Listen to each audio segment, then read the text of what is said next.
So I just left my doctor's office and we got the results.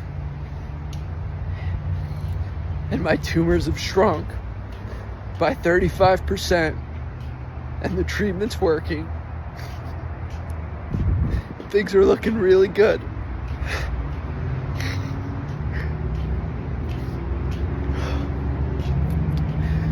It looks like we're going to be good. And we have more work to do.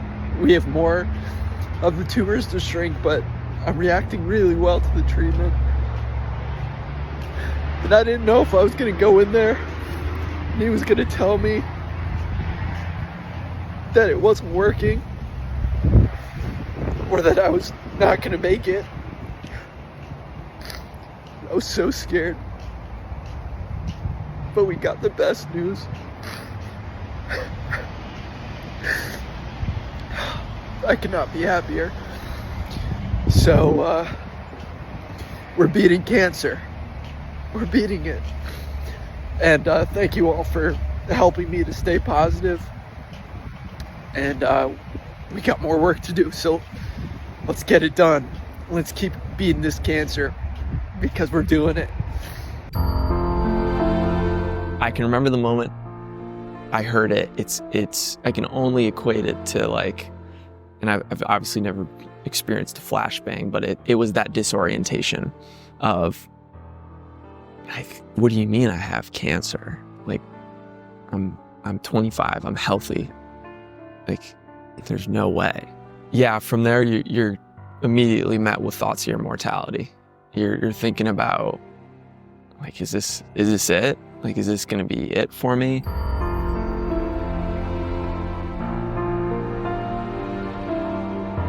Once I really stopped thinking about that, it was just my family. Like, yeah, you know, I want my parents to see me grow up and to give them grandkids and be with my dad, you know, yeah, who's my hero, and be with my girlfriend and live a life with her. And I was like, all that could be taken away from me. I got diagnosed and I sat down with her and I told her I'd been diagnosed with blood cancer. And I was, you don't know what to expect. And I said that I loved her and I didn't want her to leave, but I wasn't going to make her go through this with me. I didn't want to force her. Just because you're my girlfriend, I'm not going to obligate you to go through cancer with me. She said, I'm not going anywhere. Like, I'm not leaving you. Honestly, I don't know if I'd be here if it wasn't for you. She's the reason that I didn't lose as much weight as I did. She'd make the pain go away just by holding my hand. I love you so much. My doctor sat me down. He's like, your tumors have shrunk tremendously. Your cancer has gone away mostly. And again, it comes down to, like, is the treatment working? And basically it was a big fat, this looks good, man. Like, you're gonna make it.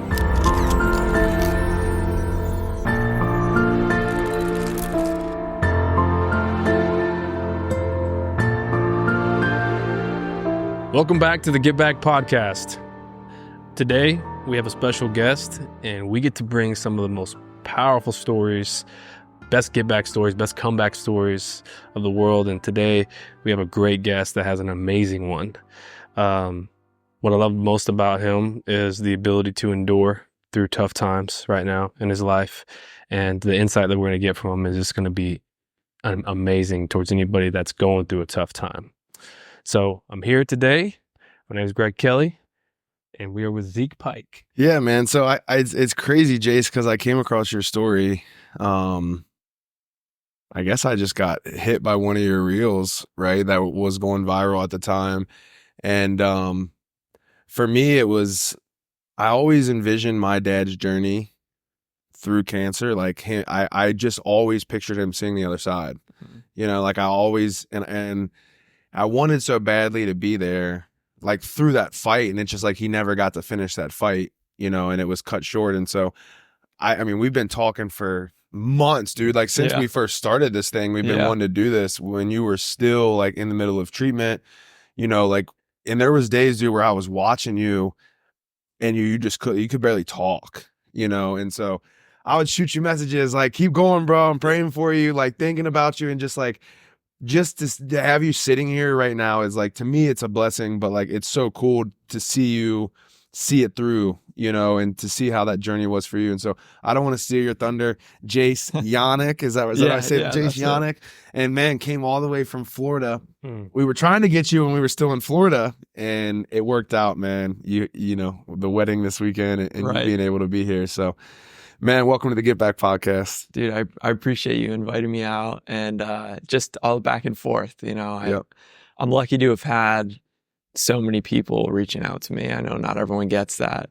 And I didn't even, you didn't even open with the story about your dad when we started talking, but what you guys do, the show you guys have, when I started looking into the stories that are being told, it was super powerful. And honestly, was just hearing anybody's story of the hardships and if they overcome and when they overcome, it was a big inspiration for me, just seeing people can triumph. And so what you guys do is so cool. And it's an honor to be here, man. Yeah. That's awesome. So take us through, cause I don't even know. I don't know what the journey was like. Right. And then you kind of touched on it before, we started rolling, like how Jace Beats Cancer became a page and like that whole side of it. But like it take us through, obviously, growing up, a little bit of your lifestyle, but then when everything kind of turned, and then let's dive into it. Sure. Yeah. I'm originally from Boston, Massachusetts, grew up there my whole life. My parents are separated when I was really young, but that's not like a part of a hardship in my story. They got divorced when I was 2. And it was super clean divorce. They stayed friends. There was no custody battles. They sat down, they sketched off. I actually didn't know it was normal to have parents together as I got older, until I started going to my friend's house. And I was like, oh, why is everyone's parents together? But it wasn't anything that was an issue. So I had a great life growing up. I had 2 parents, my mom and my dad, that were both loving and they were friendly. I have amazing stepmom as well that was with me my whole life. Life was great growing up. I went through, standard things growing up, more or less. I did have some challenges in my mom's household at a young age, but a lot of it built me into who I am today. And a lot of those things that my mom instilled in me and my dad instilled in me is what a lot of people saw on my page. I didn't get there on my own. I didn't learn the things that I learned on my own. I learned it because I'm lucky. I had that family environment. Even through the hardships that I went through, there was a period of time where my mom was being abused by her significant other. But we worked through it. If I needed to get some counseling, I would be able to get that. And that's a privilege that not everyone gets growing up.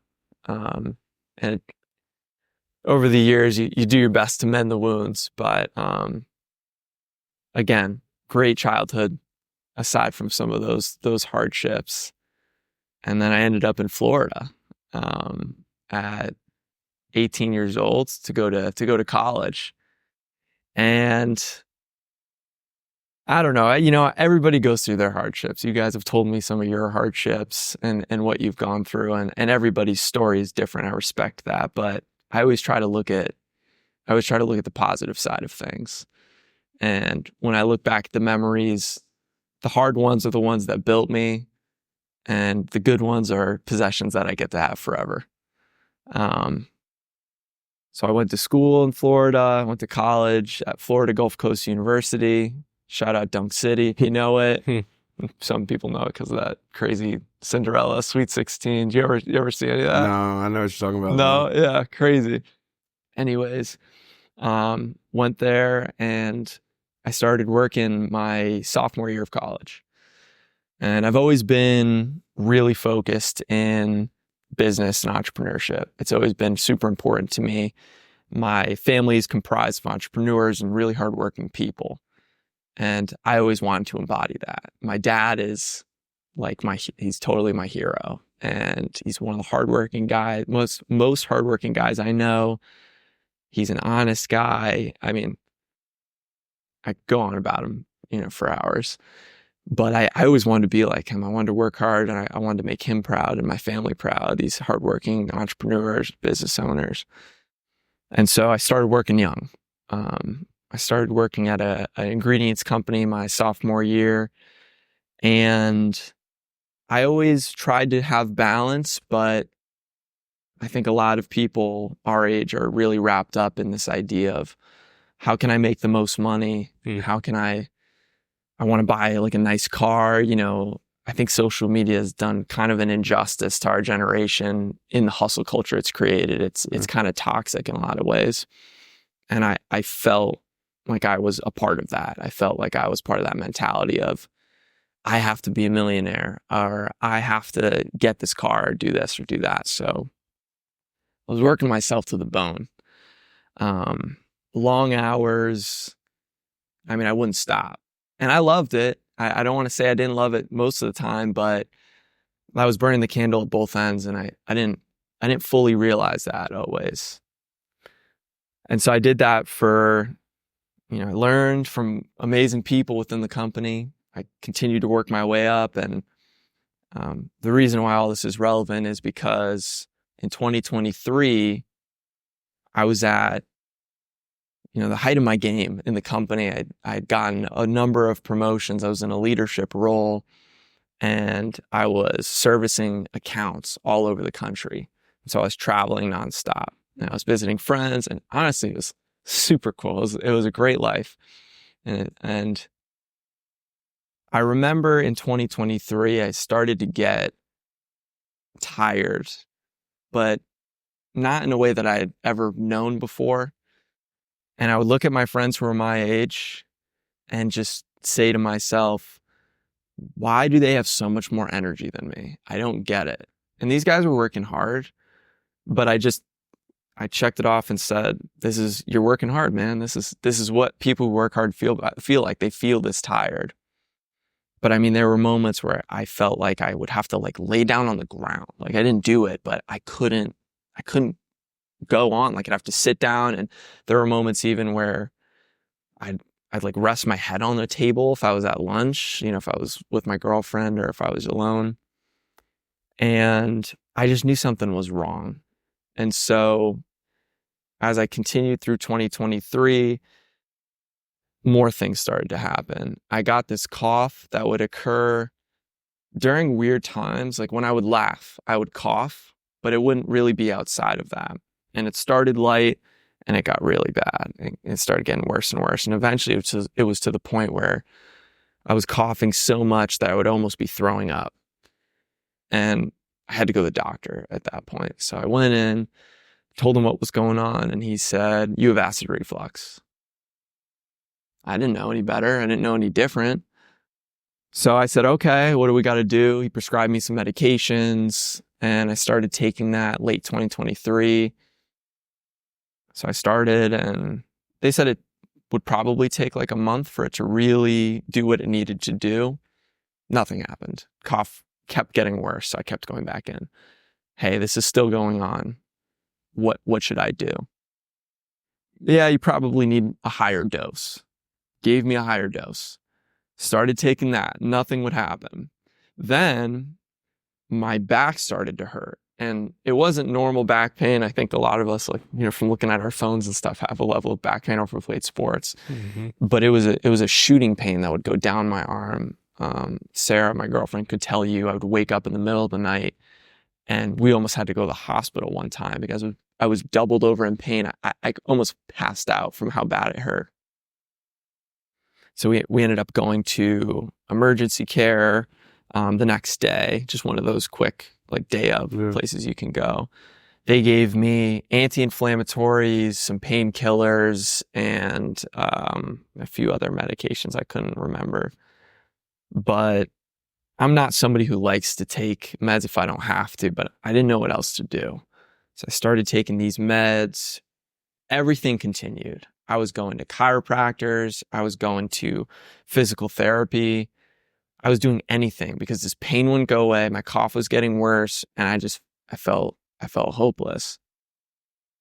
I was at my chiropractor's one day, and he said, I think you have a hiatal hernia. If you have acid reflux, that could cause that.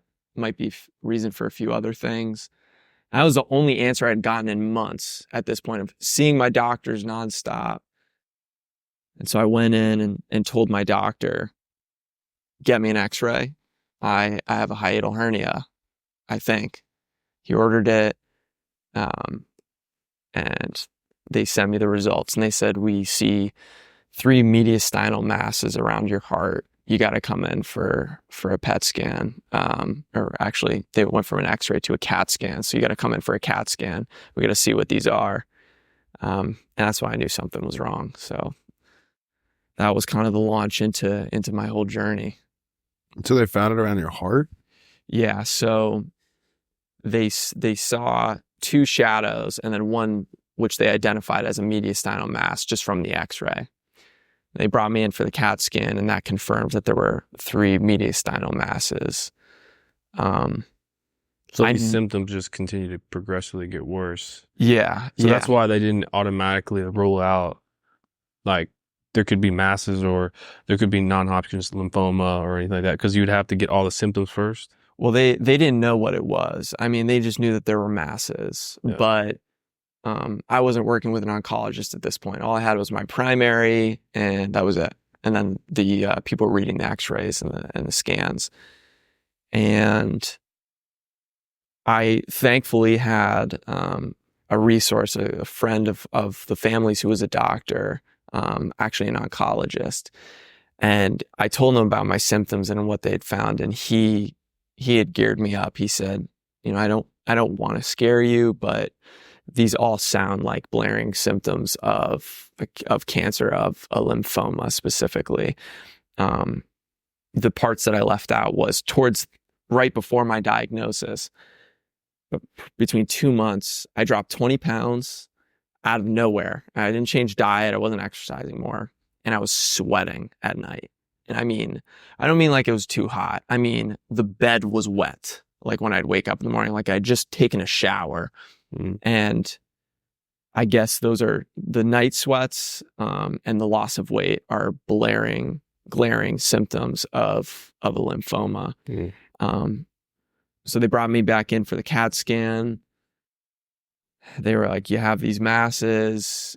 I think they didn't want to rule out the possibility that they could have been benign. So they said, these could just be benign tumors, which at that point they said we would just have to get them removed because that would be the only course of action. They're not going to give you chemo for non-cancerous masses. Right.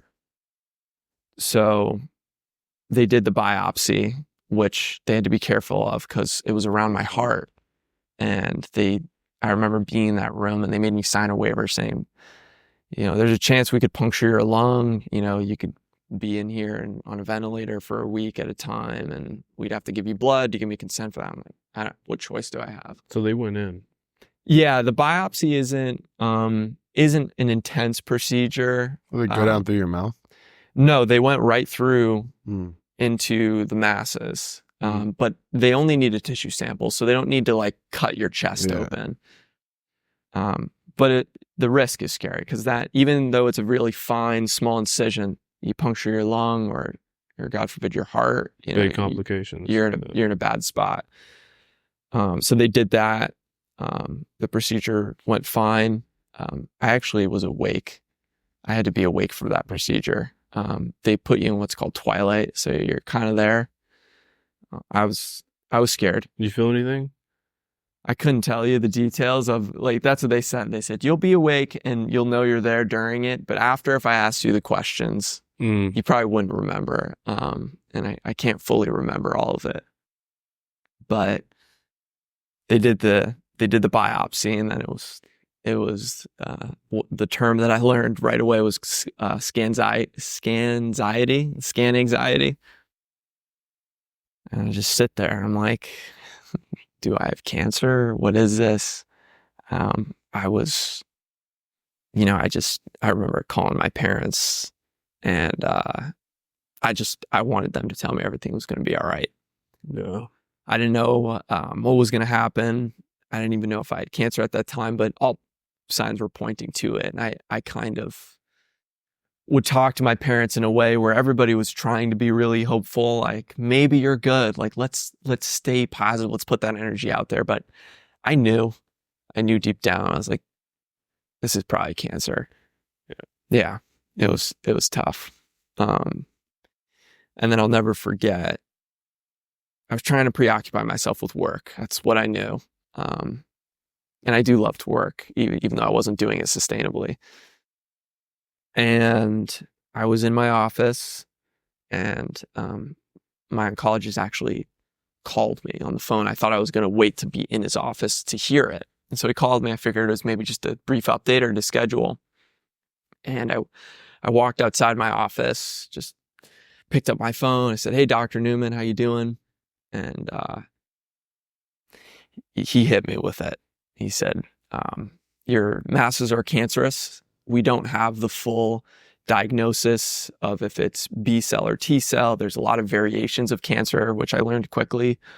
But you have non-Hodgkin's lymphoma. I didn't even know what that meant. It was so early on that I thought that between Hodgkin's lymphoma and non-Hodgkin's lymphoma, having it be non-Hodgkin's was a good thing. Like, maybe that's good that it's non-Hodgkin's. And I found out that non-Hodgkin's is actually more challenging to treat. So what's the difference in them? I don't know the full difference. I haven't done enough research on the actual Hodgkin's lymphoma, but they're both blood cancers. I think it's just different biomarkers or genotypes. I'm not fully familiar, but So what does the doctor tell you? Like you have stage 4, is that, or what was your stage? no. So we didn't know the stage. You didn't know the stage at yet. this time. He called me, and all they knew was that I had cancer, and he wanted to get me that news. I had at this point just gotten the biopsy. I hadn't gotten the PET scan. The PET scan is what tells you what stage you're at. Maybe it can detect kind of how much it's spread, which is staging. So he shared. We're still waiting on some other answers, but you can gear up for cancer, which I did appreciate in a weird way. I didn't have to wait. Yeah. But the news hit me like a ton of bricks. Well, you still didn't know what that meant. No, I mean, moving forward, you know what I mean? Like, I'm assuming at this time, like, you, like, what's next? Like, I'm sure you were going through. I didn't know what to expect. Yeah. I just knew that I had cancer, and I knew that there was going to have to be treatments involved. And yeah, I mean, I just wanted to know that I was going to be okay. I mean, Let me ask you this. I know, like, I don't know what it would feel like to get that news, and I want to ask you, like, what was flickering on through your mind the moment you got that? Because I feel like if I would have received that, the biggest question for me is, when am I going to die? Like, am I going to die an old man, or do I look forward to my life being cut short due to this? And because you're not really geared up for a fight yet, because that part's hasn't happened yet. No. Like, you preparing mentally and getting hyped up to take this on head to head, it will happen. right. And clearly you're in the middle of your fight, but man, it's just like, what was going on, like, emotionally when you got that news? What was happening for you? I've been asked this question so much, and it is kind of a blur. I can remember the moment I heard it. I can only equate it to, like, and I've obviously never experienced a flashbang, but it was that disorientation of, like, what do you mean I have cancer? Like, I'm 25, I'm healthy. Like, there's no way. And I didn't say those things, but that's what I was thinking. And yeah, from there, you're immediately met with thoughts of your mortality. You're thinking about, like, is this it? Like, is this going to be it for me? Really what I was anxious for too is, what is treatment going to look like? Because after I thought about, could this be how I die? It was, what kind of hell am I about to go through? Yeah. And is that hell going to lead me to success or not? And you don't have a choice. And once I really stopped thinking about that, it was just my family. Like, yeah, I want my parents to see me grow up and to give them grandkids and be with my dad, yeah, who's my hero, and be with my girlfriend and live a life with her. And I was like, all that could be taken away from me. So puts things in perspective, doesn't it? Real quick. Yeah. And it was just at that point, coming to terms with the ideas and thoughts and what information are we waiting on, and getting into game plan mode. And that's what I did. You just have to keep waiting and sitting there, and you can't do anything. I'm not the doctor. I'm not reading scans. But when my parents got the news, yeah, it was game plan time. And what can we do? What resources do we have? Because you get thrown into cancer when someone you love gets thrown into cancer. You know this. I mean, it's, how do you tackle this? Every cancer is different. Every person is different. Every journey is different. How do we best gear up for what we're about to go through? And so that's what we did. We just started planning. And then eventually my doctor called me, or actually my dad flew down from Boston, and my mom's already in Florida. So we all went in together to get the full diagnosis. Yeah. Once we had the diagnosis, we were able to get my treatment plan together. And so that's what we did. You said earlier you didn't have a choice, and you could either lay down and die and just accept defeat, or you choose to fight, right? And someone who's kind of just perspective has really just came in their life, yeah. And you get to see your family and your ambitions of growing old and having everything that a lot of us overlook, yeah. If we're not careful. So how do you prepare for the fight? Like, how did you guys get ready for this long haul? And what was that moment like? There's a lot of prep that can be done physically, like actually with things you can get, and then there's the mental prep, and there's just no right way to do either of them. One of the things we did was, I had just bought my house at the time, and it wasn't fully furnished yet. We were just kind of doing that piece by piece. And this was both mental and physical, but my mom came down, and she's an interior designer. She's like, we're going to make this place comfortable because you're going to spend a lot of time in it. Yeah. So, we're thinking of those things, like probably going to be weak and sitting on the couch a lot, making sure I'm comfortable, blankets, pillows, things like that. Doing the research on, what do other people who have gone through this cancer, what have they seen success with? What kinds of foods did they eat, or what did they keep stocked in their fridge? What kind of meds were they taking outside of what's prescribed, if those helped? So we did a lot of that. We did a lot of that research and a lot of that game planning. But the mental side is a lot more complicated. And I didn't know what to do. And that's kind of what led me to social media in the first place. Was I went on my personal social media page, the one that's not the Jace Beats Cancer page. And at that point, it was just my friends and family on there. And I made a story, and I wrote, I was just diagnosed with cancer. I don't know what to do. I would normally never share this, but I need support. Yeah. I wrote, I need support, because I didn't know what to do. And I was flooded with close friends and family, evidently, but even acquaintances that I had met in college, people who had gone through their own cancer journeys that I had never would have known. And it was like, it was a beautiful thing, honestly. And from that, a lot of people wanted to keep up with me. And as I started treatment, I was getting a lot more weak, but they would call and text me every day, which was incredible. But I got to a point where repeating the same thing over and over again became a bit tiring, and I was still trying to learn what was going on with me. Yeah. So I resolved to just form another page for these people specifically. Not like I wasn't trying to go viral. It was just for those people. If you want to follow my journey, here's this page that I made. You know, I'll be providing honest and true updates on this page so that you can follow along. And I remember naming it Jace Beats Cancer, because I was like, and that was the first moment that I said, I'm going to beat this. Speaking it. Yeah. Yeah, I'm going to beat this. I'm going to look at the name every day. I'm going to see it. Exactly. I'm going to speak it. So the people that wanted to follow the journey and see that content followed, that were my friends and family. And I made a promise that I would make honest updates for them.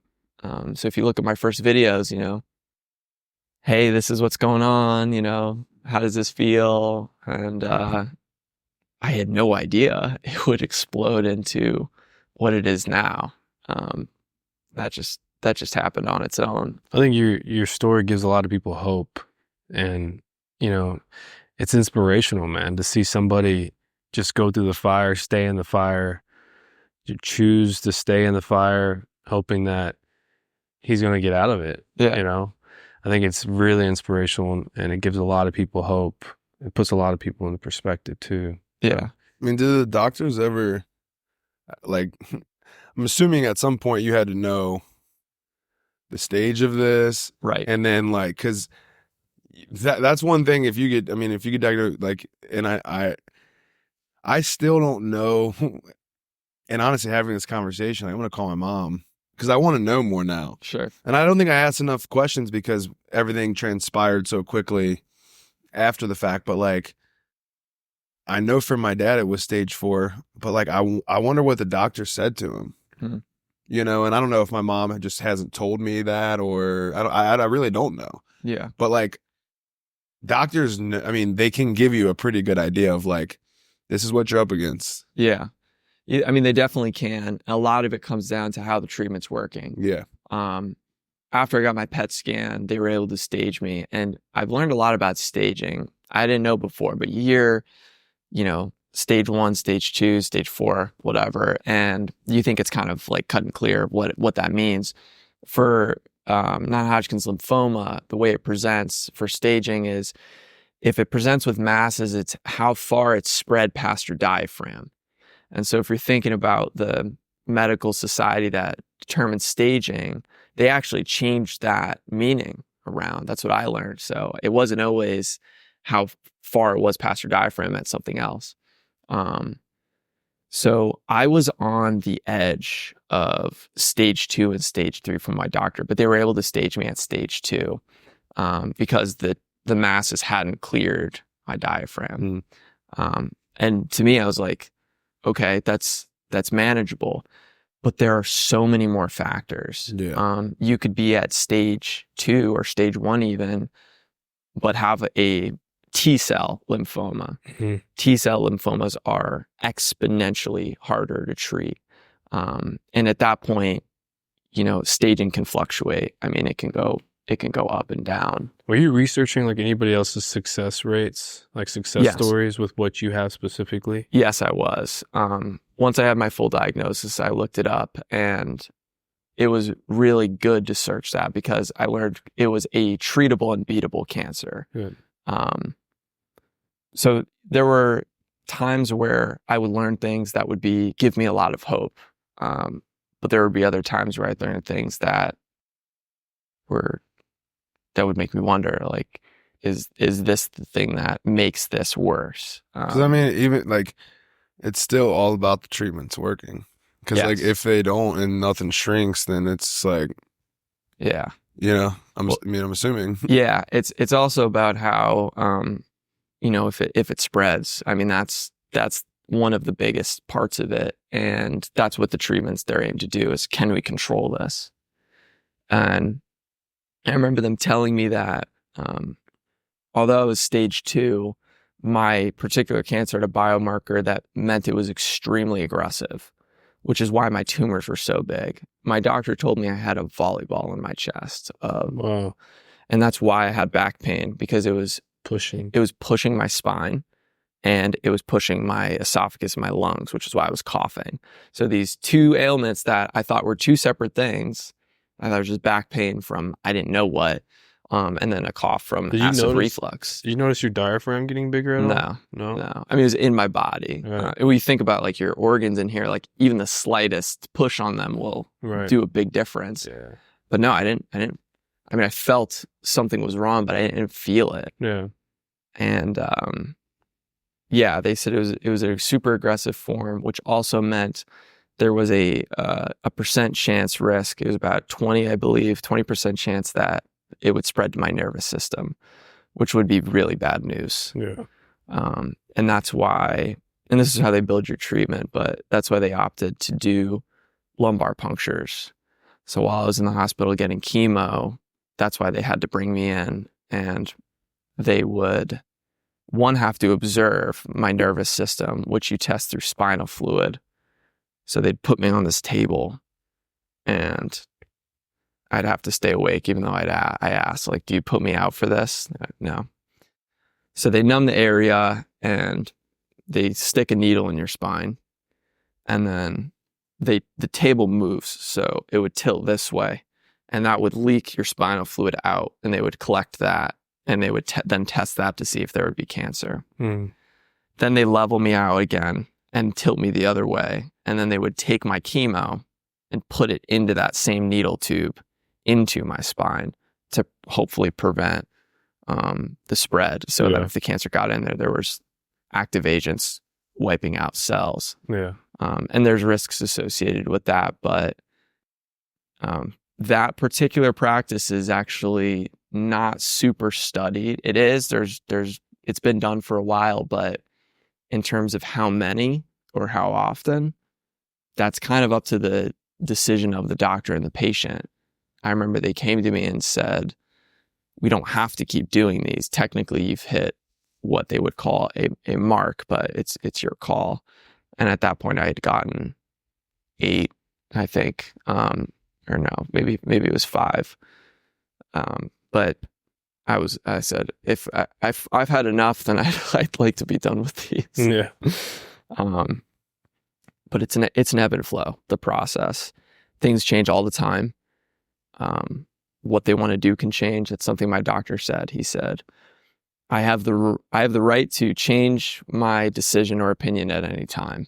Be aware of that and prepared for it, because things change. Different new information surfaces, treatments might present a challenge.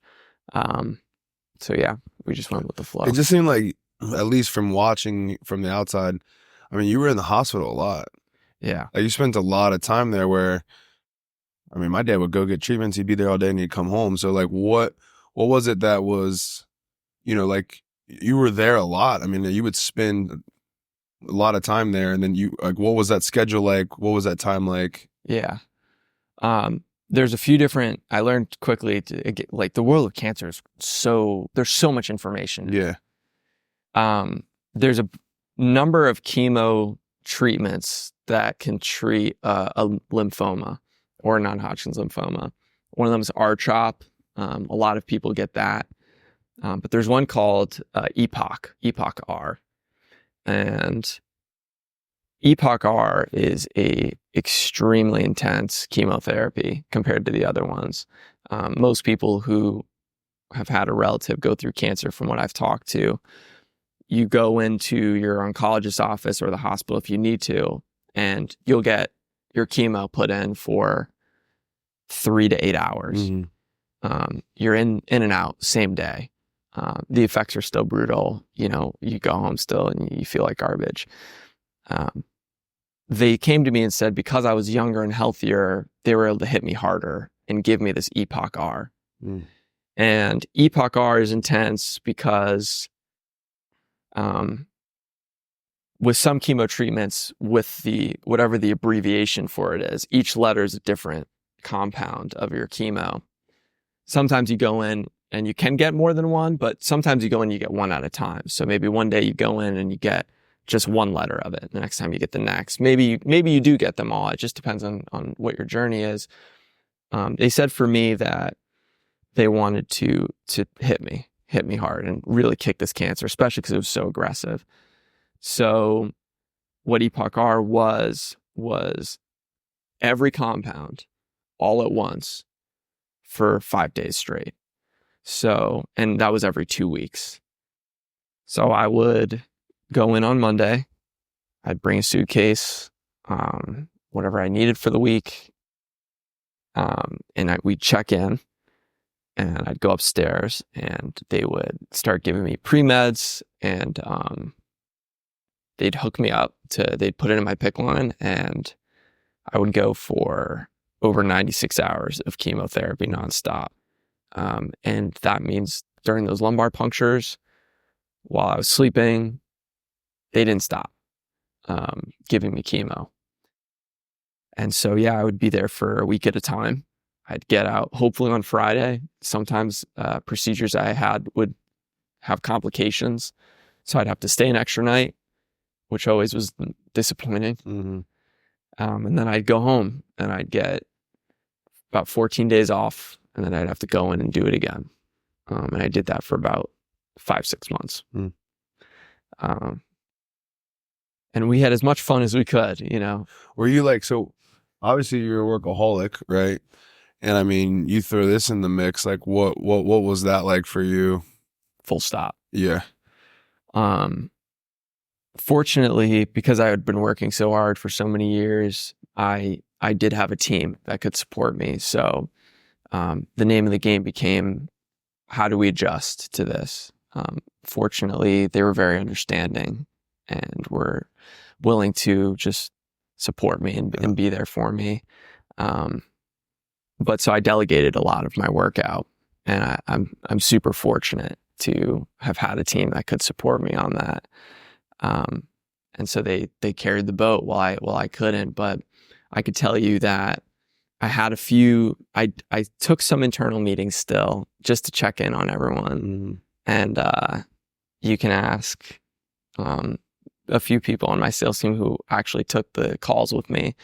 I showed up getting chemo, bald, and just wanted to check in on how everything was doing. And that felt good as a leader to be able to show up still and talk to my team. And I think from what they've told me, they said that was pretty inspiring for them too. Yeah, they're on there and they're probably looking at you as a savage. They're like, yeah, this guy's still showing up to work from the hospital. Not always. They were rare. The calls were rare, but when I did them, it was... Yeah, but it seems like you get a little bit emotional too when you talk about like having to be in the hospital for so long. And like, you know, I mean, that was obviously, it's just like you're at a point in your life where this is the last thing you want to have to deal with. You know what I mean? Like almost the prime of your life, you know, where you're trying to get everything figured out. You know, you want to start a family and all these things and goals and things you have in mind. And it's like, no, like this is, you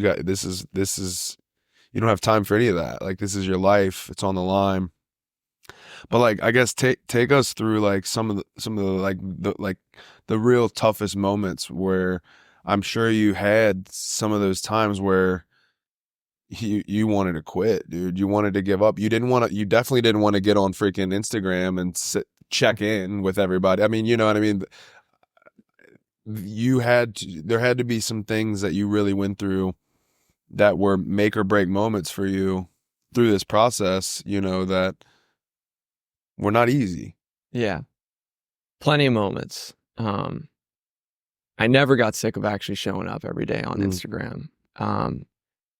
What would have been a nightmare is if I had nothing to do and all I could do was sit there and get chemo and go through the operations.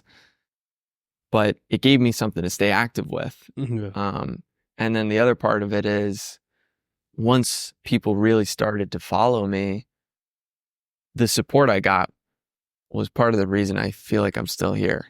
I mean, yeah. Imagine doing that alone.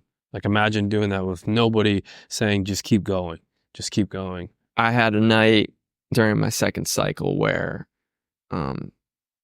my family said to me, we'll be with you every night. I was like, no, I want to take a night.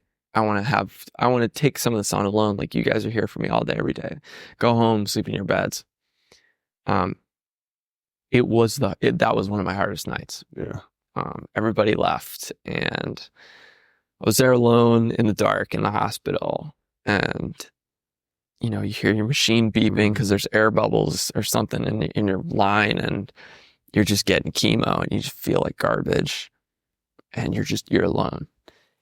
And I remember being there and just sobbing, not for me, but because there were so many people out there that didn't have that support that I did. Mm-hmm. Little kids, you know, that are going through this pain, moms that have kids, you know, they're just like, how do I do this? How do I figure this all out? I'm one of the lucky ones. Like, Yeah. I have all the resources and support in the world. And then not to mention, you know, all these people following me and like, we're rooting for you, like prayers to you. And I can't thank those people enough for what they did, but all I wanted to do was figure out a way to help those people never feel alone. And I had a number of people that I would message that were going through cancer at the same time. Mm. And they shared with me that when I posted a video, they didn't feel as alone. And just hearing that made me feel not as alone. So it never felt like work. It never felt like a chore. Like, I showed up and I just felt like I was like, I'm getting on to talk to my friends. Like, I'm getting on to talk to my family and the other people going through this. But that was one of the harder moments for me. I didn't want to quit. Never.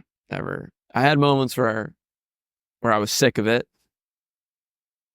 Honestly, the morning pills, still to this day, I still have to take my morning meds. They continue to suck. I've gotten used to them, but some of those moments were tough. Just every day, more meds, more pills, the fatigue or pain from chemo, waking up, not getting enough sleep because the steroids they're giving me are just keeping me up. There was a lot of moments where I said, I'm sick of this, but never once did I ever think I'm giving up. Yeah. Yeah. There are too many people that couldn't let down. So the whole process of treatment, how long was that whole period of time? In terms of chemo was roughly 5 months. And then from chemo, I went into radiation, and radiation was about 8 weeks. 20 days. So 4 weeks. It was about 4 weeks. And so I finished that about 5 weeks ago. So I saw a video. You had a video. Yeah. You had a bald head and Yeah. you had a very emotional video, man, that went viral. A lot of your videos went viral, but this one specifically was so special because it was that just boom. Like, it was just like you're saying that it's working. Like, it's working. Yeah. Everything's working. Things are shrinking. Yeah. And it's just, you're overjoyed with this news because you've been through the ringer, dude. You were going through the desert and you finally found some water. You finally found something that you could hope for, you know? And I'm sure hope probably just overflowed your spirit at that moment. So, what happened there? I mean, I finished radiation, and I think it was after radiation. I can't remember the exact day of the PET scan. I've had a number of PET scans, but there were two moments that were big more recently, and one of those was when I was done with my chemo, and I think I was in radiation. I got my PET scan, and PET scans, that's the big one. That's the one that's, you know, how big are my tumors? Are they shrinking? Right. And then also, is the cancer in my body going away? And I got the PET scan, and you got to wait again. Scan anxiety. You're living there like, what is this result going to be? And I went in, my doctor sat me down. He's like, your tumors have shrunk tremendously.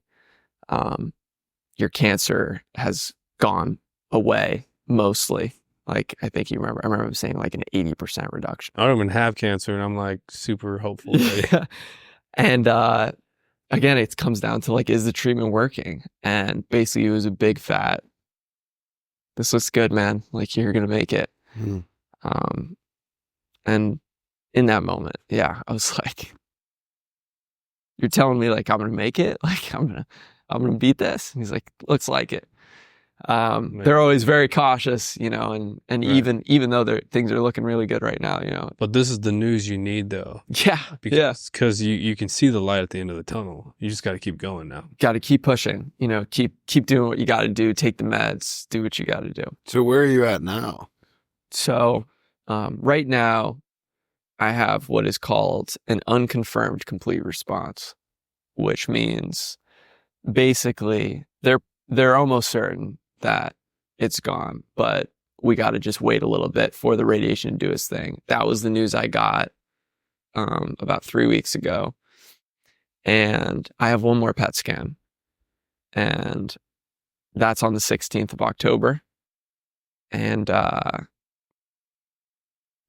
my doctor said to me on my last visit with him, I remember he said these words. He says, it's going to be a good PET scan. And once I get that PET scan, sorry, this will be big news, but that's when he'll be able to tell me that I have no sign of disease, and I get to go ring that bell. Yeah, Be amazing. yeah, that'll be. I don't even know what that's gonna feel like, but it'll be a load off for sure. And I'm doing it at. Most people ring the bell when they're done with chemo. That's kind of you're done with treatment at that point. I opted out. I said, I don't want to ring the bell until I'm done. And because I was in the hospital so much, I mean, these doctors, nurses, surgeons, they were with me for 5 months, 6 months.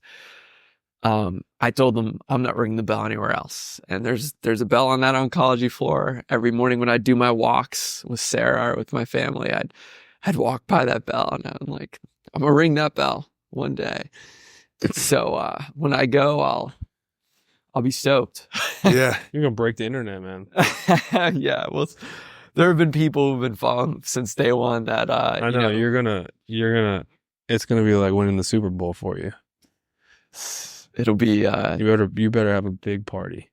right. Yeah, seriously, dude, honestly, I just want to hug my girlfriend and my parents, and just Yeah.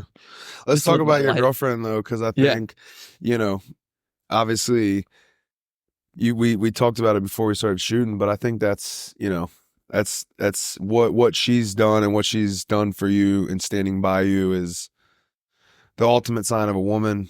You know, I told you, wife it up, you know, like Yeah. you got a good one. But talk about that a little bit, because to me, it's like, man, when you have a woman who's like, I'm not going anywhere. I don't care what you're going through. Like, I'm right here. Yeah. Greg knows that too well. Like, talk about that, because that's huge, you know, for other people that are going through it. And like, you know, we've had several guests on this podcast who were in her shoes, and like their significant other's not here anymore, you know, and they stood by them through it all for years and years and years. And so it's like, that's not an easy, and these are the moments that I'm like, you know, that are off camera, that are off Instagram, when you're just on your knees crying out to each other, because I don't even know how I'm supposed to get up tomorrow and keep doing this. Yeah. You know? Man, you guys really want to keep me crying. I'll tell you about Sarah. She's here. Yeah, speak to Sarah. When I got diagnosed, Sarah and I had only been dating for about maybe 8 months. And I was fully in love with Sarah, and she was fully in love with me, but relationship was new. And I got diagnosed, and I sat down with her, and I told her I'd been diagnosed with blood cancer. And I, you know, You don't know what to expect. And I said that I loved her and I didn't want her to leave, but I wasn't going to make her go through this with me. I didn't want to force her. Just because you're my girlfriend, I'm not going to obligate you to go through cancer with me. Yeah. She said, I'm not going anywhere. Like, I'm not leaving you. And I remember she said that she's like, if I left, I would just be thinking about you every day, like just wondering how you're doing. And she said that she loved me, and she's like, I'll go through it. And so we were both very emotional. I took that to heart, but I just made sure. So I asked her 2 more times after that, really check in every time, unwavering support. I'm here for you. I'm not going anywhere. You could stop asking me, pretty much. And it's one thing to say it. It's one thing to say, you'll go through that with somebody. Yeah. And I even had cancer survivors when I was at the start of my journey who I talked to say, cancer ruins marriages or relationships. I mean, you go through the ringer. Mm-hmm. She showed up every day. Honestly, I don't know if I'd be here if it wasn't for you. She's the reason that I didn't lose as much weight as I did. She'd make the pain go away just by holding my hand. I love you so much. That's unconditional love, man. Yeah. But I'll get into specifics, like you said, we couldn't put everything on camera. Right. I mean, Sarah was picking me up off the floor. Yeah. Sarah's 100 pounds. And I was lighter than I usually weighed, but I'd wake up in the middle of the night and I couldn't move, and I'd be in horrible pain. I couldn't get to my meds. She'd get up, jump out of bed, get my meds, bring them to me, get my water, help me take the meds, and then get back to sleep, and just hold me. We'd be in the hospital, couldn't sleep. We'd be sitting up late listening to Zach Bryan. She'd be showing me songs. The best. Yeah. Nice. Having a real all-night revival, Yeah.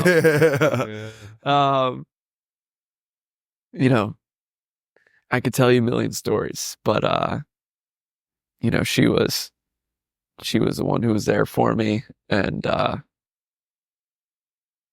you hear in marriage, in weddings, they say through thick and thin.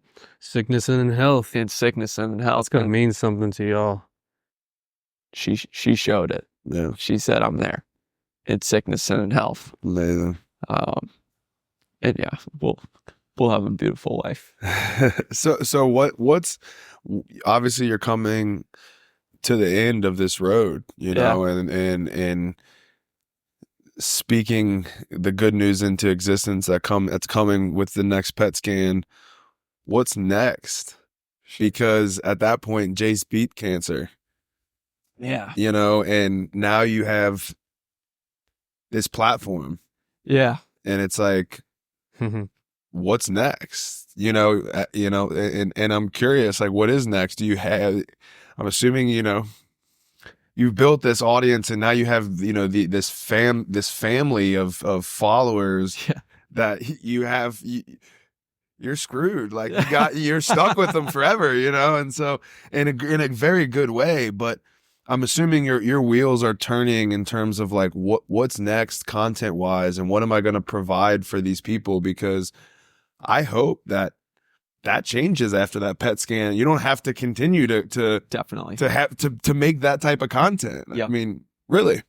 First thing I'll say is, as I've gotten to the end of this journey, people are, they see that I'm doing better, and they're starting to follow, unfollow and all that. And you know what? It's all just social media at the end of the day. I mean, what that community did for me, I can't thank them enough. Every single one of them. Yeah. Whether they stick with me after or not, what they did for me will never be forgotten. If I ever met anybody, even if they weren't following me anymore, and they said, I followed you when you were going through it, I have the biggest hug ready for them.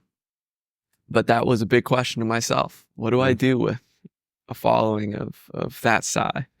While I was going through cycle 2, I realized that with this big influence, with this following, I have the opportunity to make a difference. Yeah. A lot of people who go through cancer want to help other people with cancer. And it's hard to prop up a nonprofit or an organization to get awareness out there. But I realized I had that. And so I opted, and I said, I'm going to set up a nonprofit organization. And so while I was getting chemo from cycle 2 all the way till cycle 6, I would work while I was getting chemo, setting up my website, talking to attorneys, getting my 501c3 filed, understanding the ins and outs of nonprofit world, and building my website. And today, Jace Beats Cancer is the foundation. And we're currently working with 2 14-year-old boys that both have leukemia. And they're going through their own battle. They're going through their own journey. But the community has all come together, and we're doing what we can to support them through just being there for them, but also financially, we're supporting them in any way that we can. So you asked what I'm going to do moving forward. One, I'm always going to do whatever I can to help somebody else with cancer. Yeah. That's clearly become my purpose in life. Yeah. And Jace Beats Cancer doesn't have to mean I'm beating my cancer. I always want to beat cancer. It could be for somebody else, and just do my best to help somebody go through that battle. Like everybody was there for me, and this amazing community can do that. Yeah. And aside from that, it's, I've been given a second chance at life. What do you do with that? And so I'm putting a lot of those toxic mentalities of, I need to be rich, or I need to have the nice car, or all this and that.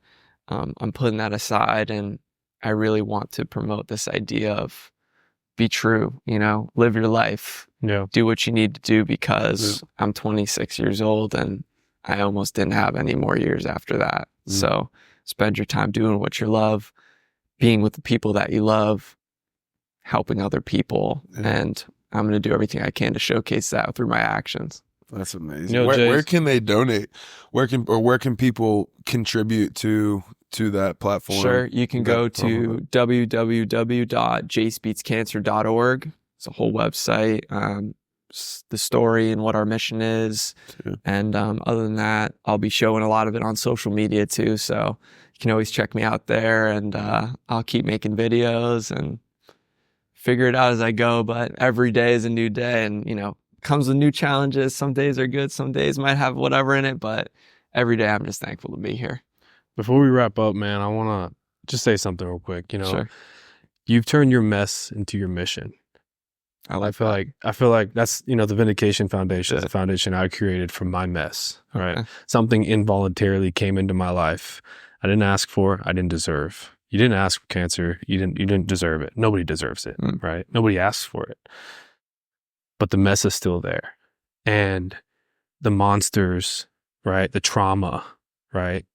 I'm pretty sure that when you go into a hospital, you're going to have a traumatic experience. Yeah. The beeping of those noises is going to bring back some memories. You're still going to go into hospitals and visit cancer patients because of your mission, because of your foundation. But those monsters aren't going to be there anymore, because how you get rid of them is you turn your mess into your mission. So that trauma, it's gone, but you have to stay within your mission. For me, I think the biggest purpose that we're here on this earth is to find our gift. And when we get to share it with people, that's our purpose. So your gift is the ability to endure and overcome some really tough crap in your life.